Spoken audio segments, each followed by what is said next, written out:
네, 간판 코너 단도직입 시작합니다. 두 분 나와주셨습니다. 홍익표 전 더불어민주당 원내대표, 김종혁 전 국민의힘 최고위원입니다. 어서 오십시오. 네, 반갑습니다. 예, 이수진 앵커의 브리핑으로 시작하겠습니다. 산불 추경 등을 논의하기 위해서 여야 원내대표가 만났습니다. 재탄핵과 내란죄 고발 등 양측의 초강수 대치를 두고 정치권의 긴장감이 높은 상황이었지만요. 걱정했던 것보다는 초반 분위기가 나쁘지 않았습니다. 면접을 여기 와야 되나? 아니요, 영월만 하시던 들어가셔서 하시죠. 그래 싸워야지. 네, 그리고는 이 말대로 싸움이 이어졌습니다. 국회의장이 말릴 때까지 말입니다. 경제 위기의 가장 큰 원인은 윤석열의 내란 사태에 있습니다.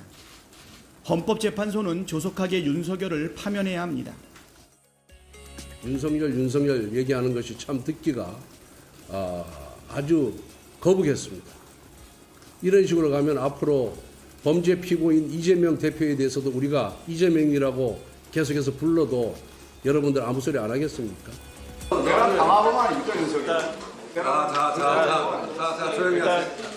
군대를 동원해가지고 국회를 침탈한 사람 보고 그 옹호하는 부분에 대해서 사과를 먼저 해야지. 네, 마은혁 재판관 임명을 두고서도 첨예하게 맞붙었습니다. 박찬대 원내대표, 마 후보자를 임명하지 않고 있는 한덕수 대행을 비판했고 권성동 원내대표는 마 후보자 지명을 철회하라고 주장했습니다. 내일 한덕수 대행도 국무위원 간담회에서 마 후보자 임명을 논의한다고 하는데 과연 속 시원한 결론이 나올지가 걱정입니다. 마 후보자 임명이 꼭 필요하다는 주장이 있는가 하면 지금 와서 임명하면 오히려 선거가 지연될 수 있다. 이런 우려가 함께 나오고 있습니다. 과연 이에 대한 답을 찾을 수 있을까요? 네, 이수진 앵커가 질문을 잘 던져줬는데요. 4월 18일이 두 재판관의 임기가 만료되고 그 전에 선고가 나오기를 많은 분들이 바라고 있는데 마은혁 후보자가 물론 이제 헌법 정신만 따진다면 임명해야 된다라는 의견도 있고 여러 이제 갑론을박의 대상이 되고 있습니다만 임명이 됐다고 전제하더라도 그렇게 되면 4월 18일 전에 선고가 가능할까? 굉장히 궁금한 부분이에요. 어떻게 볼 수 있습니까? 그런 우려가 분명히 있습니다. 왜냐하면 그러면 이제 변론갱신이 불가피하거든요. 예. 변론갱신과 관련돼서 최근에 그 대법원에서 간소화할 수 있게 법령 개정을 했음에도 불구하고 당연히 윤석열 대통령 변호인단 측은 국민이 선출한 대통령을 탄핵하는 중요한 재판을 간소화해서 변론갱신하는 것을 동의할 수 없다 할 거고요. 그런 경우에는 자칫 전체를 해야 되는 문제 또는 간소화 절차를 밟는다 하더라도 지난번에 했던 거에 최소한 한 10회를 기준으로 했을 때 3회 내지 4회 정도를 한다면 일정이 상당히 지연될 수도 있는 가능성을 배제할 수 없습니다. 그런 우려는 분명히 존재합니다. 그러니까 이 문제에 대해서 헌재가 분명한 답을 내놔야 될 거라고 생각을 해요. 그렇군요. 어떻게 될까요? 4월 18일 전에 임명을 전제로 한다고 해도 시간이 굉장히 걸리겠죠? 근데 저는 어쨌든 4월 18일 전까지는 그 헌법재판관들이 결론을 내리라고 생각을 합니다. 예. 안 그러면 그 이후에 국가를 생각할 수가 없어요. 마은혁 변수까지 생각할 필요가 없다는 말씀이시죠? 예, 뭐 그거의 문제가 아니고요. 나라가 다 뒤집어지게 생긴 거 아닙니까? 예. 헌법재판소에서 만약에 18일 날 그 두 재판관이 선고를 안 하고 그냥 떠나버린다. 그러면 헌법재판소는 그때부터 거의 무용지물이 되는 거 아닙니까? 예. 그리고 그 국민들이 계속 그것만 지켜보면서 얼마 전에 제 후배 기업하는 후배가 전화가 와서 이런 얘기를 하더라고요. 형, 우리 기업하는 사람들 모여서 밥 먹는데 투자를 어떻게 해야 될지 아무런 계획을 세울 수가 없다. 예. 나라가 어떻게 될지를 아무도 알 수가 없다. 네. 왜 정치인들은 나라를 이렇게 힘들게 만드느냐. 그런 하소연을 하던데 할 말이 없더라고요. 아니 이거 진짜 헌법재판관들 어떻게 하시려고 그럽니까? 저는 결론이 뭐가 되든 간에 이게 인용이 되든 기각이 되든 간에 무조건 내야 된다고 생각을 해요. 네. 그래서 그 다음 문제는 그 다음에 법적 절차에 따라서 가는 거지만 이것도 안 하고 저것도 안 하고 그냥 나는 뒷짐지고 그냥 난 떠나버리겠다. 이거는 저는 있을 수 없는 생각이라고 생각해요. 그렇게 되면 그분들은 영원히 아마 그 저 법학 교과서에 실릴 거예요. 이름 다 박혀서 실릴 거예요. 예. 이런 사람들의 문제가 있다고. 김채고 의원님하고 거의 생각이 같은데요. 헌법기관이나 국가기관이 국민적 불안이나 시장의 불확실성을 높여서는 안 되지 않습니까? 이것을 좀 줄여나가고 제거하려고 노력을 해야 되는데 지금 우리 국가 리스크의 최대 리스크는 이 탄핵과 관련돼서 4월 18일 넘어가는 거 아니냐는 그런 얘기가 네. 불안감이 있는 거 아니겠어요? 그러면 저는 최소한 그 권한대행이 직접 또는 아니면 공보관을 통해서든 헌법재판소가 지금 신중하게 절차에 따라 심의를 진행하고 있다. 다만 4월 18일은 넘기지 않겠다라는 입장을 분명히 밝혀줘야 됩니다. 예. 그래야만 시장의 불확실성과 국민적 불안을 해소할 수 있고 만약에 이것을 4월 18일까지 못하게 될 경우에는요. 저는 대한민국이 거의 그 무정부 상태에 빠질 수도 있다고 생각합니다. 예, 속보가 잠깐 들어왔는데요.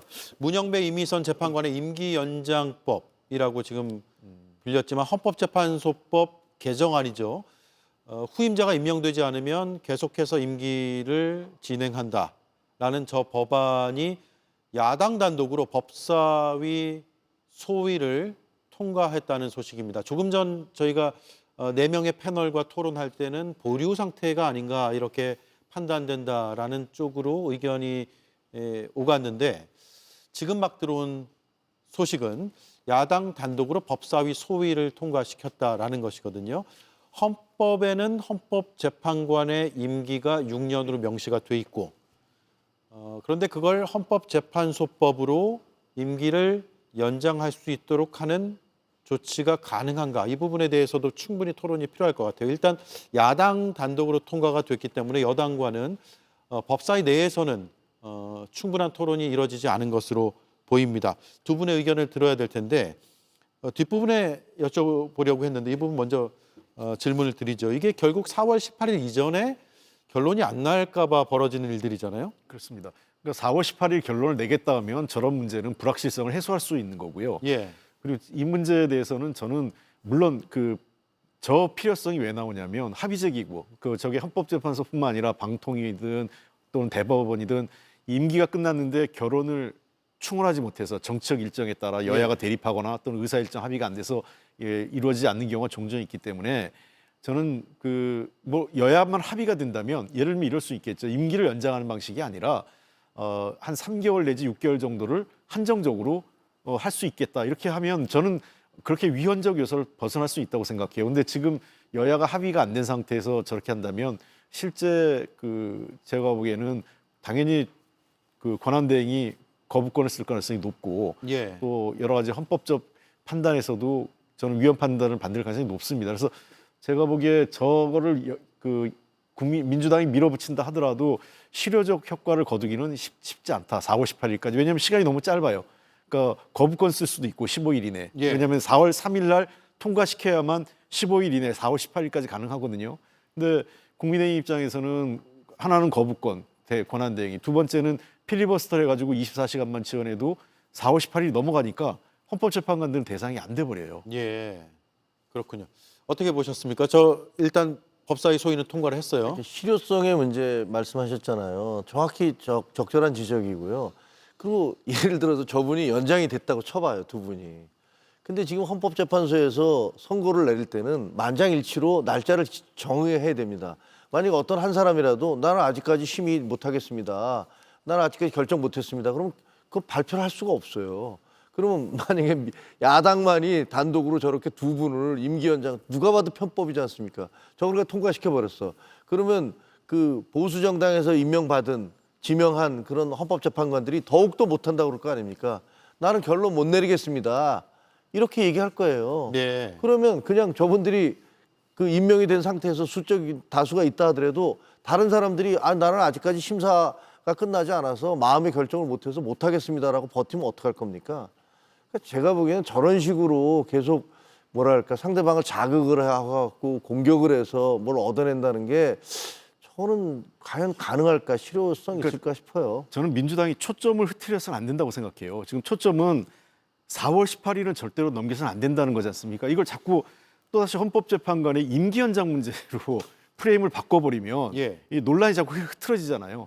그러니까 분명한 것은 아까도 말씀드렸지만 4월 18일 이전에 헌법재판소가 결론을 내도록 압박하고 그것에 대한 확실한 답변을 받는데 먼저 주력하는 것이 더 효과적인 방법이 아닐까 이건 겁니다. 근데 이게 비난은요, 사실은 여야 못지않게 지금 헌법재판소가 받아야 돼요. 예. 아까 뭐 홍 의원님 얘기하셨지만, 아니 적어도 국민들이 이렇게 온 국민이 불안에 떨고 있는데 입장을 밝혀야 될 거 아닙니까?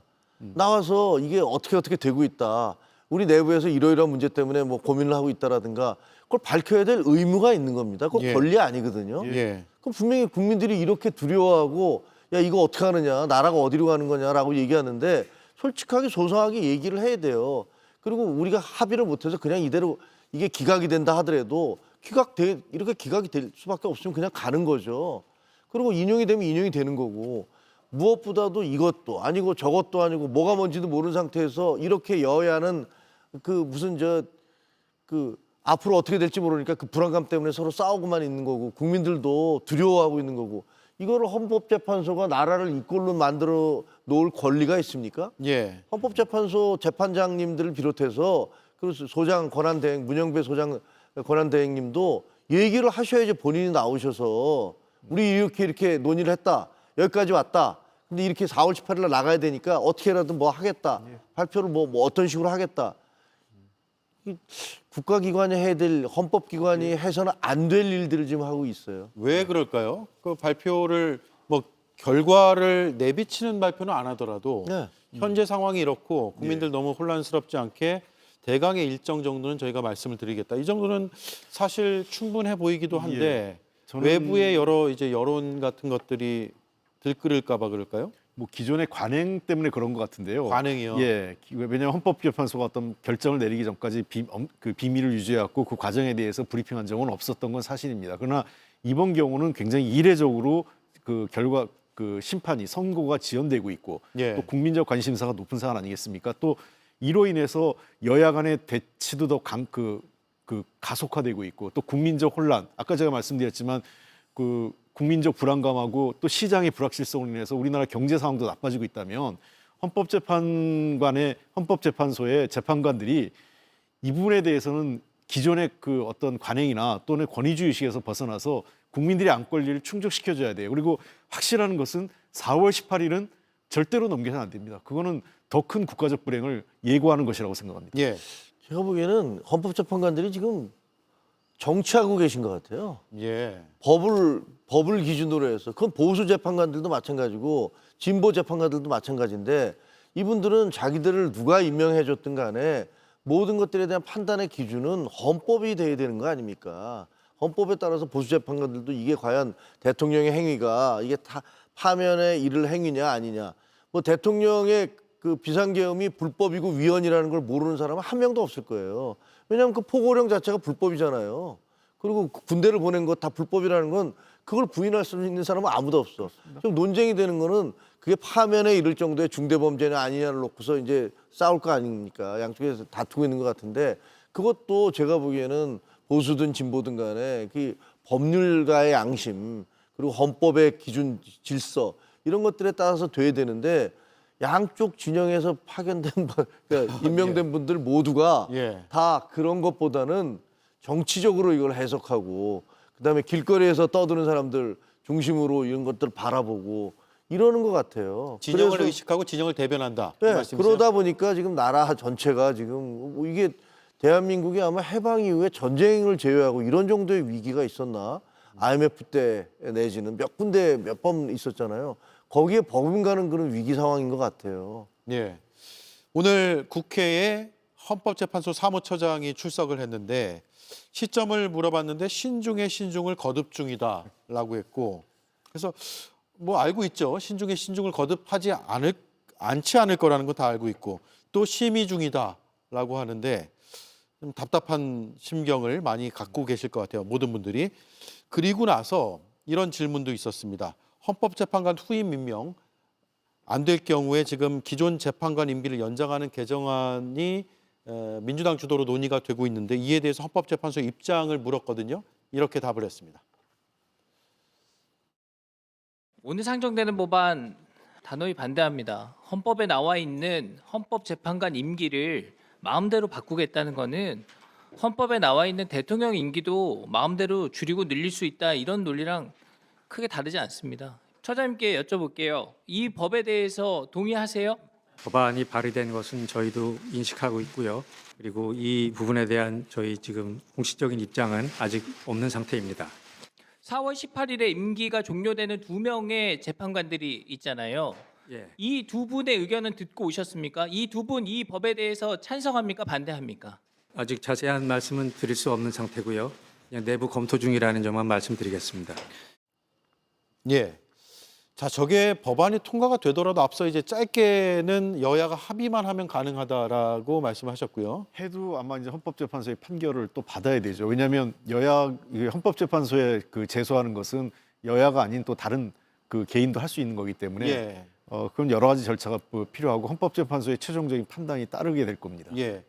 그냥 표면적으로 봤을 때는 헌법에는 6년이라고 딱 정해져 있고 그래서 그 헌법을 바꾸지 않는 이상 그러니까 위헌인지 여부는 지금 뭐 우리가 이 자리에서 논할 건 아니지만 헌법에 적시된 것을 바꿔야 되는 그러니까 개헌을 해야 가능한 거 아닌가 이런 반론도 나올 수 있을 것 같아요. 저는 그렇게 봅니다. 저게 그 절차상에 그리고 그 내용상에 심각한 하자가 있는 거죠. 좀 정치적인 공세를 피고 있는 거잖아요.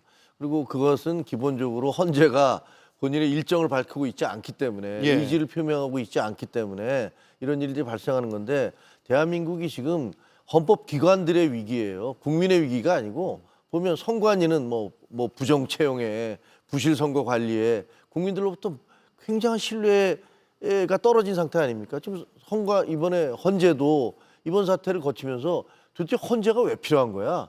이런 얘기들을 국민들이 많이 하고 계시고 국회에 대해서 뭐 말할 것도 없죠. 국회 지금 여야가 하고 있는 거 보면 정말 국회 다 해산해서 다시 뽑자라고 하는 얘기가 나올 정도로 예. 국민들이 분개하고 계시잖아요. 대통령실에서는 국무회의를 거치지 않은 것으로 보이는 비상계엄을 발동을 하고 이게 보면은 국가의 통치 기구 자체가 완전히 다 무력화되거나 아니면은 굉장히 제갈 길을 안 가고 엉뚱한 짓을 하고 있어서 국가적 위기로 지금 진행되고 있다. 이런 비판을 할 수밖에 없네요. 예. 예, 이게 지금 사실은 지금 모든 국가기관들이 그 헌법과 법을 제대로 준수하지 않는 상황이 지금 반복되는 거죠. 대통령이 헌법 77조에 명시되어 있는 비상계엄의 요건을 무시한 채 비상계엄을 발동하면서 이런 내란적 상황을 초래한 것부터 시작을 해서 그리고 헌법재판소의 재판관을 이미 헌재가 그 국회 권한 침해이기 때문에 임명하라고 한 것도 지금 이행하지 않는 한덕수 권한대행도 문제고요. 그리고 지금 그러다 보니까 여야가 서로 간에 굉장히 무리한 그러니까 헌법과 법률을 이 무리함이 있음에도 불구하고 서로가 그런 것들을 자꾸 주장하고 법안이 제출되고 이런 것들이 반복되는 거 아니겠어요? 그러니까 저는 이러한 문제들이 첫 그 단추가 잘못 꼬이면서 계속 이렇게 반복되는 것 같아요. 그래서 하나하나씩 이런 경우에는 원칙에서부터 풀어 나가야 됩니다. 하나하나를. 그래서 일단은 헌법재판소가 가장 큰 책임이 있기 때문에 이 4월 18일을 절대로 넘기지 않겠다는 일정에 대해서 좀 발표를 해줄 필요가 있고 예. 그다음에 한덕수 권한대행도 마은혁 재판관에 대해서 임명과 관련된 분명한 입장을 밝혀야 됩니다. 이렇게 헌법적 상황을 해소하지 않고 무시하고 있는 것 자체가 굉장히 잘못된 거고요. 그걸 바탕으로 해서 여야가 이제는 좀 정치력을 발휘할 때 아니냐 이렇게 생각을 합니다. 예. 자, 이게 굉장히 다양한 주장과 추진되는 내용들이 막 나와서 뭔가 좀 뒤섞여 있다는 생각이 들더라고요. 오늘 아침에 저도 와서 이 조간신문을 쭉 보거나 TV를 보거나 아니면 뉴스를 검색하면서 보면 주장들은 제각기 있는데 본질이 무엇인가? 이 본질을 조금 살짝 놓치고 있는 거 아닌가 이런 생각도 들었어요. 앞서 말씀드렸다시피 이걸 전선을 너무 넓힐 필요는 없다. 4월 18일 이전에 헌재가 결론을 내놓기를 촉구하거나 이런 쪽으로 좀 모아야 되지 않겠냐라는 생각이 드는데 어떤 생각이세요? 지금 너무 많은 것들이 벌어지고 있는 거 아니에요? 만약에 보도된 내용이 사실이라면 5대 3으로 지금 갈려 있다. 그래서 이걸 결정을 못 하고 있다. 왜냐하면 헌법재판소 스스로가 마은혁 재판관을 임명을 해야 된다라고 판결을 내렸는데 그게 안 된 상태에서 지금 8명이 하고 나면 나중에 5대 3으로 해서 기각이 될 경우에 그래서 소수파에 의해서 기각이 되는 거잖아요. 5명은 다수고. 근데 만약에 마은혁 재판관이 들어왔을 경우는 6대 3이 될 테니까 그러면은 뒤집어질 수도 있는데 이게 된 거니까 못 한다라고 아마 그 문영배 재판장이나 뭐 이런 분들이 맡고 있는 거 아니냐 이런 얘기가 하나 있는 거고. 근데 저는 그래서 드는 생각이 뭐가 됐든 간에 결정을 해야 돼요. 그게 결정을 안 하고 4월 18일 이후로 넘어갔을 경우에 초래되는 그런 혼란과 그 국가적인 재난 이런 것들을 따져본다면 인용이 서로 논의를 해서 서로 공방을 해서 인용을 하든 아니면 도저히 이 상황에서 결정 내렸는데 기각밖에 할 수 없다. 소수파지만 그래서 기각을 했다라고 하더라도 그걸 결정을 해야지 결정을 안 하고 두 사람이 떠나버리면 제가 보기엔 그 다음에는 우리 국정 헌정 질서 자체가 거의 다 뒤죽박죽이 되어버릴 것이고 아무도 그 법이 없어진 상황에서 헌법 질서가 다 무너진 상황에서 만인에 대한 만인의 투쟁이 될 거 아니에요. 여야도 마찬가지로. 그러면 정말로 국가적인 위기 상황이 올 것이다. 재난이 될 것이다. 이렇게 생각을 하기 때문에 빨리 헌법재판소가 결정을 해야 된다. 여야 모두 그렇게 밀어붙여야 된다. 지금 생각합니다. 민주당에서 여러 이제 법안 지금 보셨듯이 추진하고 있고 한덕수 권한대행 탄핵 얘기 나오고 이런 것은 뒤집어 보면 5대3 이른바 되들어오게 걸렸다라는 그 5대3의 가능성이 조금 더 커졌다고 판단하기 때문에 그러지 않을까라는 물음들이 생기는 것 같아요. 근데 제가 주말께 여러 그 민주당 쪽에 그래도 좀 이런 쪽에 그 밝은 정보력을 갖고 있는 분들하고도 소통을 했고 국민의힘 쪽 몇 분도 제가 얘기를 해봤는데 또 언론 쪽에도 예. 그 알아봤는데 아무도 정보를 갖고 있지 않습니다. 네. 예, 그러니까 그 정보지는 갖고 있어요. 예, 그러니까 이제 실제 그러니까 뭐 그렇다더라고 하는 카더라 통신이지 본인이 직접 예를 들면 헌법재판소의 재판관이나 또는 헌법재판소 내에 최소한 그거를 알만한 그 정확한 정보력을 가진 어떤 재판 연구관, 재판소 연구관 등 이런 사람들하고 소통해서 정보를 가지고 있는 사람은 아무도 없습니다. 그런 속에서 각 당이 불신을 해요. 민주당은 정보를 헌법재판소와 소통해서 뭔가 우리가 모르는 정보를 갖고 있다고 국민의힘 의심하고 또 민주당은 또 그 반대로 국민의힘 의심하고 있고 이런 상황이기 때문에 제가 보건대 이런 불확실성을 해소하는 것은 헌법재판소가 빨리 결론을 내리는 것 외에는 방법이 없습니다. 예. 5대3이냐, 6대2냐, 7대1 얘기는 별로 없고 8대0이냐. 예. 여러 가지 이제 정보들은 쭉 도는데 지난주에 5대3 얘기가 많이 나와서 민주당에서 그걸 보고 위기의식을 느껴서 여러 가지들을 추진하는 게 아니냐 이런 해석들이 충분히 나올 수 있는 것 같습니다. 이 시각 안국역 인근의 CCTV를 보여드리고 있는데요. 오늘 시국미사도 있고 여러 집회들이 있는데 화면은 저희가 CCTV로 보여드리다 보니까 화면 카메라를 돌리지 못해서 일부분만 보이는 상황이고 한쪽 도로는 지금 차단이 됐나요? 깃발을 든 집회 참가자의 모습이 보이고 반대쪽은 교통이 진행이 되고 있는 그런 상황인 것 같습니다. 자, 그리고 여러 언론 보도에 따르면 평의의 횟수와 시간이 길지가 않다. 한 번 할 때 뭐 1시간 혹은 30분 이렇게 진행이 되고 그 횟수도 그렇게 많지가 않다라는 취재 결과가 이제 보도된 뉴스들이 나가고 있는데 이거 무엇을 얘기할까요? 거의 다 끝났다고 봐야 될까요? 아니면 앞으로 한참 남았을 것을 보여주는 대목일까요?